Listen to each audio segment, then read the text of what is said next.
এই আপনার সাহস তো কম না, আপনি আবার আমাকে ফোন করছেন।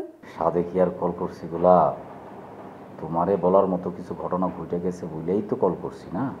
আপনি আমার ছোট ভাইয়ের সাথে যে খারাপ ব্যবহারটা করছেন, যে কাজটা করছেন, তারপরে কি আপনার সাথে আমার কোনো কথা থাকতে পারে?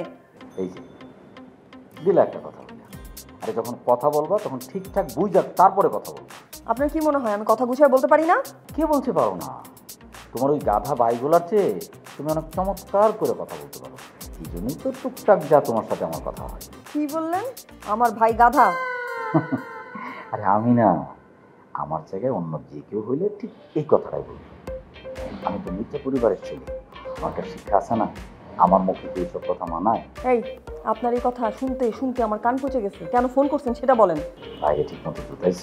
কি? তোমার তো আমি ছোটকাল দেখেছি, তোমার ভাইদেরও চিনি। রকি আমার কাছে আইছিল ফাপড়বাজি করতে, সে সুবিধা করতে পারেনি।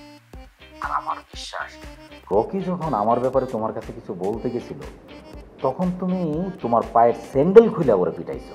কি আমি কিছু বললাম? শোনেন, আমি আমার ভাইয়ের সাথে কি করব না করব সেটা একদমই আমার আর আমার ভাইয়ের ব্যাপার। এগুলো নিয়ে তো আমি আপনার সাথে কোনো ডিসকাশন করতে চাই না। কথা তো আমিও বলতে চাই না, লজ্জার কথা। এইসব কথা বেশি না বল। আসলে তোমার কল দিছি একটা বিষয় জানার জন্য। জানানো তো হয়েছে, আবার কি? আরে এইটা না, অন্য কথা। বললাম একটা কথা বলো তো, আমার কি বিয়ের এখন বয়স হয়েছে? কি?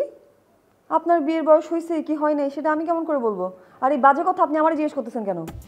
করতাম না যদি আমার বিয়া নিয়ে তোমার কথা না উঠতো। আপনার বিয়ে নিয়ে আমার কথা মানে? আমার আব্বা কয়, আমি যদি ওই খসুর শাকচুন্নি মায়ার চেয়ে ভালো কোনো মায়ার সাথে আমার পোলার বিয়া না দিতে পারি, তাইলে আমার নাম আধার মিটা না। কি? আমি আমি শাকচুন্নি? হ্যাঁ? আর আপনি কোথাকার সালমান খান হয়েছেন? হ্যাঁ, আপনার লাগে বিয়ে করার জন্য আমি কি বসে আছি নাকি ফালতু কোথাকার? আরে না না, তুমি এত সিরিয়াস হও না। আব্বার বলার দরকার, মুরব্বী মানুষ বলে ফেলছি। আমি তো এটা প্রটেক্ট করছি। আমি তো সাথে সাথেই কইছি, গোলাপ মায়া হিসাবে যথেষ্ট সুন্দর, ঠোঁটগুলো একটু মোটা, পুরুষ আকৃতি, কিন্তু কখনোই সে শাকচুন্নি হইতে পারে না। কি? আমার ঠোঁট মোটা? আমার আকৃতি ছেলেদের মতো? তাহলে তুই কি? তুই কি? তোর হাইট দেখছস 3 ফুট কোথাকার? মাথায় কোনো চুল নাই, দেখতে বুড়া বেটাদের মতো লাগে। এটা কিন্তু ভুল বললা গোলাপ। না যাই না, এই যে ফট করে কথা বলা, এইটা কিন্তু চৌধুরী ফ্যামিলির একটা বিরাট প্রবলেম। আমার স্বাস্থ্য তুমি জানো, আগে যাই না তারপরে কথা বল। তোর হাইট সাইজ কোনোটাই জানার আমার কোনো দরকার নাই। তোটা তুই ভালো জানিস। ফোন রাখ, ফালতু।